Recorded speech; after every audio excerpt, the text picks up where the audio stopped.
Okay, so I'm up in the mountains here working on the Blue Square method. Thought I'd just drop in quickly, little fireside chat. And I just wanted to give you a little window on a chapter that I've been working on that revolves around the diagnostic side of getting clear on your gaps. Okay, so the fee-for-service professionals we work with, it's not like there's anything wrong. There's nothing broken, there's no damage we're trying to repair. There's just some gaps that need to be identified and addressed. And we generally set a goal to get clear on 6 to 8 gaps and then chip away at them. And generally, like in the case of a financial professional, it would be different for an accountant or a lawyer or an insurance specialist or any other fee-for-service knowledge for profit professional. But for a financial professional, the gaps are typically in their wealth management process, their practice management process, or their relationship management process. Now, most of our clients are pretty solid in their core competency. In fact, many are actually outsourcing a lot of that technical ability to liberate themselves to focus on what's really proprietary, and opens up some scale and professional contrast. The interesting thing about practice management is that you're at a fork in the road right now in 2020. You can either elevate or you could effectively stagnate. I mean, that's what entropy effectively ends up doing. It's a slippery slope because the forces that are at work around you in terms of commoditization and decompression and everything else, you got to really focus on elevating that client experience through best practices.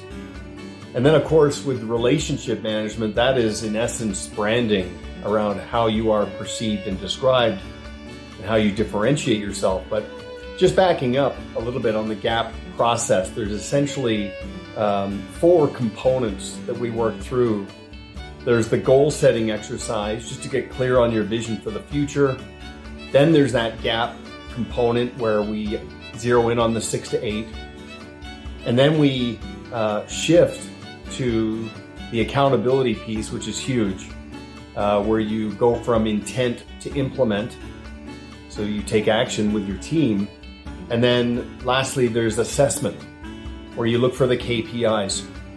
And of course, that brings you right back to the loop of goals, because that's always evolving. And of course, when you identify and address 6 to 8 gaps, chances are another 6 to 8 will emerge. And these aren't dramatic. They're subtle in many cases.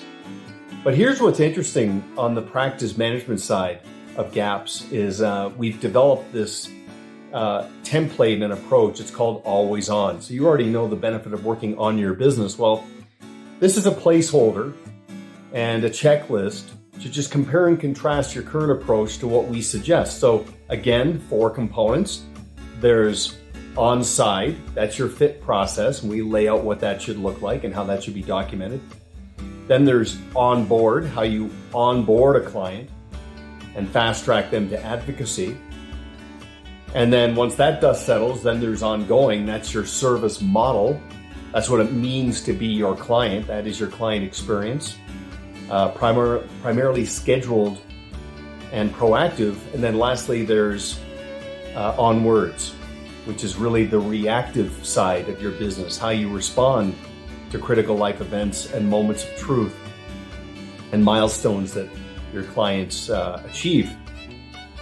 So the gap process is extremely diagnostic, as I said, and just designed to provide clarity and a roadmap going forward.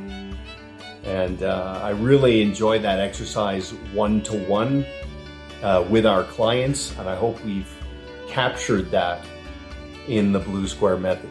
But of course, you'll provide feedback on that, I hope. Okay, so we'll see you next time. Thanks for watching. Bye for now.